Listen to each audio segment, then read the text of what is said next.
C'est bon,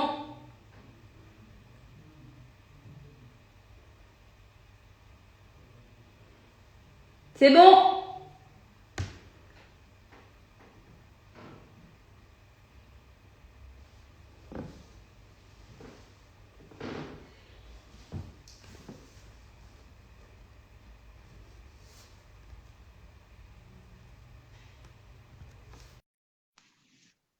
Bonjour, bonsoir même.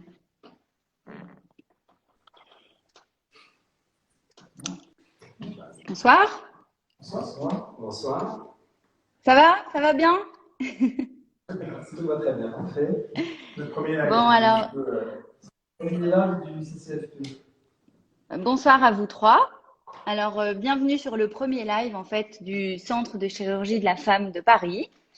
On va faire connaissance avec les personnes qui nous suivent sur Instagram, présenter un petit peu ce que vous faites, dans quel endroit, comment ça se passe, depuis quand. Alors, qui est-ce qui veut m'en dire un petit peu plus? Alors, où est-ce que vous travaillez tous les trois? Allez, Eric. Alors, je commence. Donc, Didier Bourgeois, Benjamin Sarfati avec Seban. Nous sommes trois chirurgiens spécialisés en cancérologie, qui travaillons à la clinique Hartmann. Pour Didier et moi-même, ça fait maintenant 20 ans qu'on travaille à Hartmann. Benjamin nous a rejoint il y a maintenant 5 ans. Oui, entre 4 et 5 ans. Entre 4 et 5 ans.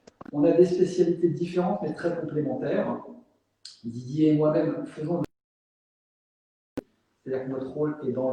Et Benjamin Sarfati a été formé aux techniques de reconstruction mammaire afin donc de réparer ces seins que l'on ne peut pas garder.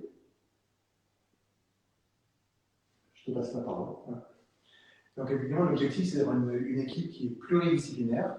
On a différentes compétences qui se complètent complètement pour pouvoir proposer aux patientes une prise en charge globale. L'objectif, c'est que la D'accord. patiente ait le maximum d'informations pour pouvoir prendre une décision. C'est-à-dire qu'aujourd'hui, c'est une décision qui est partagée avec les patientes pour savoir ce qu'il y a de mieux pour elles en termes de chirurgie du cancer et de reconstruction. Et c'est après avoir discuté avec elle, une fois qu'elle a vu les représentants des deux spécialités, qu'elle pourra prendre la meilleure décision pour elle, pour ses traitements et pour son type de chirurgie. Donc, en fait, vous les voyez concomitamment. C'est-à-dire que, en fait, Benjamin, toi qui es censé reconstruire dans cette équipe, hein, parce que tu fais aussi des mastectomies par ailleurs, mais toi qui es censé reconstruire, donc passer après, est-ce que ça t'arrive de voir les patients avant même qu'elles ne subissent une ablation ou leur intervention? En fait, c'est exactement ça, c'est que les patients viennent la première fois soit voir Eric ou Didier ou moi-même, et systématiquement, si on envisage une ablation du sein et une reconstruction, elle va systématiquement, on envoie voir Eric ou Didier, ou alors il m'envoie vers moi, pour que les patients aient toute l'information, et l'intervention sera toujours faite à 4 mains.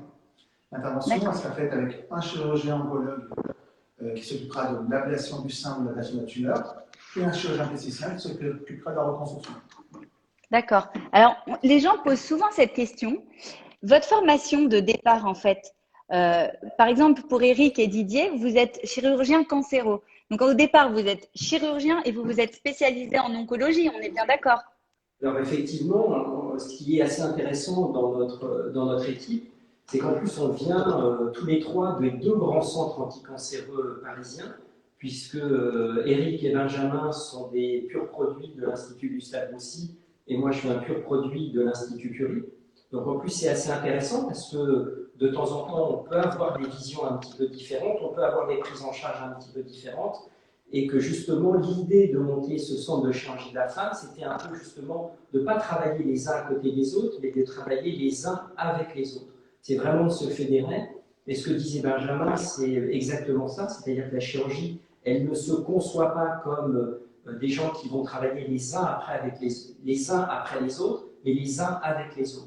Et donc c'est le principe de toujours prévoir avant, c'est d'avoir des rendez-vous rapides entre le chirurgien cancéro et le chirurgien reconstructeur, c'est d'avoir un travail à 4 mains, et donc effectivement, c'est ce qu'on essaie de développer dans ce centre. Alors, pour bien comprendre, en fait, vous êtes spécialisé plus plus. Donc, en fait, un jeune qui a envie de faire comme vous, il faut qu'il fasse médecine, qui réussit son internat de chirurgie, qui spécialise en gynécologie, puis en oncologie, c'est ça? Alors, C'est dans l'ordre ou pas? ouais, c'est à peu près ça. En fait, jusqu'à la fin de la 6e année, on a une pratique généraliste. Après, il faut choisir une spécialité. Donc, pour Didier et moi-même, on a choisi la gynécologie obstétrique. Et puis, la gynécologie obstétrique mène à tout, parce que dans la gynécologie obstétrique, il y a la cancérologie gynécologique. Et donc, nous avons fait un assistanat de chirurgie cancérologique spécialisé dans la gynécologie, donc la prise en charge des cancers du sein et des cancers gynécologiques. Et Benjamin va nous dire... Donc, pour les plasticiens, c'est un petit peu différent. Alors, on a bien sûr une formation de chirurgie esthétique. D'ailleurs, 50% de l'activité, c'est de la chirurgie esthétique, et 50% c'est de la reconstruction. Et le fait d'avoir été formé et d'avoir travaillé pendant 10 ans à Gustave aussi, j'ai acquis là-bas le titre de chirurgien plasticien oncologue, qui est très particulier, qui fait partie des centres anti-cancer. Et on est vraiment spécialisé dans toute la prise en charge du cancer, pas uniquement la reconstruction, mais on a aussi notre avis à dire sur toute la prise en charge, et ce qui permet justement d'être plus complémentaire avec les autres spécialités. Alors, l'émission de ce soir, moi, je voulais qu'on aborde un thème qui est le cancer et le Covid. Parce que c'est tellement d'actualité, on parle que de ça. De toute façon, c'était ou ça ou Donald Trump. Donc, on va essayer de rester dans le domaine médical. Et en fait, vous me parliez tout à l'heure, Didier parlait tout à l'heure de son emploi du temps, etc. Je voudrais savoir, en fait, vous, votre planning, il se fait à la dernière minute parce que vos interventions, elles sont pas optionnelles, sauf quand c'est un problème génétique, de cancérogénétique. Mais sinon, c'est pas optionnel, c'est même urgentissime quand les gens viennent vous voir. Donc, comment vous faites, en fait, pour vous organiser dans ces conditions pareilles? Ben, comme toujours, c'est effectivement ce que tu nous expliques, Charlotte, c'est une question d'organisation. Et l'organisation, il faut qu'on soit fluide, il faut qu'on soit rapide. Donc en fait, on voit les patientes qui arrivent en consultation et rapidement, on arrive à faire le diagnostic en demandant des examens, des biopsies, des radios, des mammos, des IRM. On a la chance de travailler dans des centres où toutes les spécialités sont réunies. Donc là, vous avez en face de vous 3 chirurgiens, il y a les radiologues, il y a les allopathes, il y a les médecins nucléaires. Donc en fait, il y a tout un travail d'accompagnement des patientes. Et ensuite, après, c'est d'amener ces patientes-là, quand elles ont besoin d'être opérées, au bloc opératoire. Alors effectivement, la période Covid est un peu une période un peu particulière, puisque, comme je pense tout le monde l'a entendu, on a eu des déprogrammations, en tout cas lors de la première vague, et qu'on a réussi, en ne partant pas en vacances pendant le mois de juillet et mois d'août, tous les 3, on a continué à travailler pendant le mois de juillet et mois d'août pour récupérer notre retard et faire en sorte qu'il n'y ait pas de perte de chance. Alors ça va un peu mieux pour la deuxième partie, pour la partie de la deuxième vague, mais en fait on a quand même mieux réussi à gérer et faire en sorte que les patientes n'aient pas de retard à leur prise en charge. Justement, alors j'aimerais revenir sur cette première vague. Et en fait, le constat, c'est qu'il y a eu une impréparation totale par rapport à cette situation. De toute façon, c'était imprévisible, c'était juste incroyable ce qui s'est passé. Et je voulais savoir justement, vous, comment est-ce que vous avez géré ça? Vos consultations se sont complètement annulées, partiellement. Vous avez quand même continué à traiter les urgences. Comment on ne peut pas s'arrêter du jour au lendemain, même dans un cas pareil? Alors, pour répondre à cette question, nous, on a eu beaucoup de chance en chirurgie cancérologique parce que notre direction a tout de suite mis l'accent sur la priorité, la priorisation de la chirurgie cancérologique. C'est-à-dire que chaque patient qui arrivait avec un cancer à prendre en charge de manière chirurgicale était pris en charge en temps et en heure. Donc, on avait nos consultations de première fois de patients qui arrivaient avec leur cancer, on prenait en charge au bloc opératoire, et on continuait à effectuer les consultations de suivi. Alors, ça c'est la pratique qu'on a pu maintenir dans le monde idéal. Mais voyons ce qui s'est passé en France, c'est plus intéressant. C'était assez dramatique. En France, le Covid première vague a entraîné 2 choses. Un surrisque de cancer prouvé par des études scientifiques anglaises et françaises de l'Institut Gustave Roussy, un surrisque de mortalité de 2 à 5% pour les cancers tout venant. Pourquoi? Retard au diagnostic, donc les malades n'allaient plus faire leur radio, et donc on laissait traîner des cancers qui étaient peut-être évolutifs, et surtout retard au traitement. Les malades avaient peur soit d'aller se faire opérer, soit d'aller faire leur chimiothérapie, soit d'aller faire de la radiothérapie. Et donc, il y avait une prise en charge plus tardive. Et ça a abouti, avec des chiffres démontrés, à un surrisque de mortalité de 2 à 5 %. Ce soir, Axel Kahn, qui est le président de la Ligue contre le cancer, a dit justement qu'il était beaucoup trop tôt pour confiner et qu'il est prouvé que le Covid a fait vraiment accroître la mortalité par le cancer.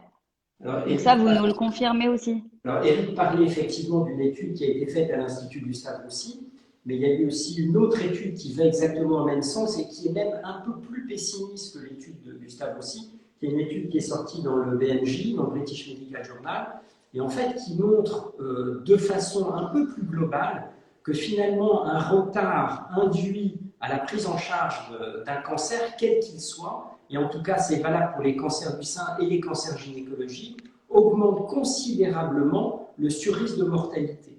Et qu'on estime que ce risque, quand il y a un retard d'un mois, augmente entre 5 et 10 %. C'est-à-dire qu'on va se retrouver avec un retard d'un mois avant un surrisque de 5 à 10 %, un retard de 2 mois de l'ordre de 20 %, ce qui est énorme. Et il faut savoir que le temps de la cancérologie, ce n'est pas le temps d'un virus. C'est-à-dire que le virus, effectivement, il a des effets qui apparaissent immédiatement, mais le cancer, ces effets, on les voit apparaître 5 ans, 10 ans après. Donc je pense qu'on aura encore une augmentation de la mortalité ou une augmentation du nombre de récidives des cancers qui ont été pris en charge de façon assez moyenne pendant cette période, et on aura les effets un petit peu à rebond ou à retard.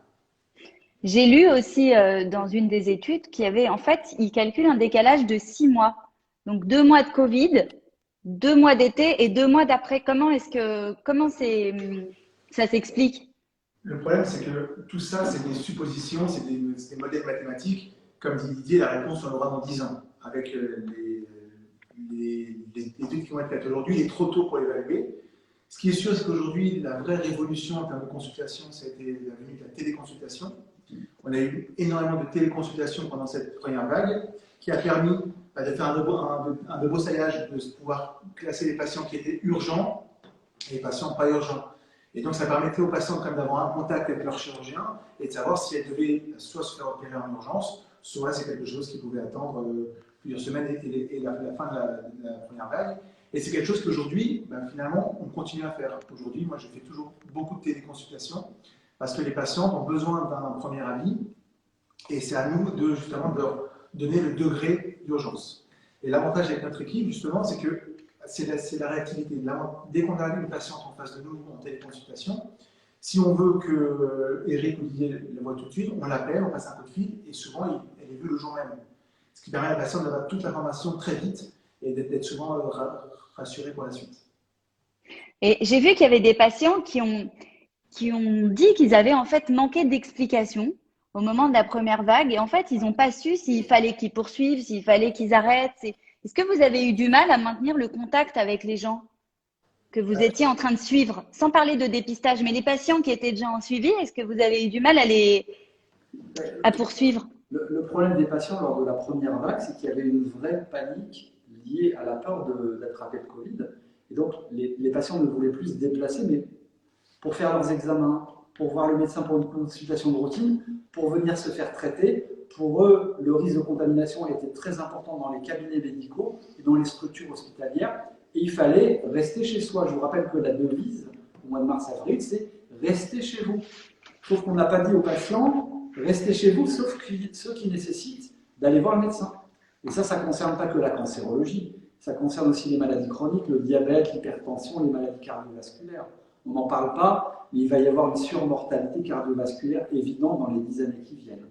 Bref, le message à faire passer maintenant, c'est que chaque personne qui nécessite un examen de surveillance, de dépistage, qui nécessite un traitement, doit certes prendre des précautions, mais doit venir voir le médecin et doit venir se faire traiter.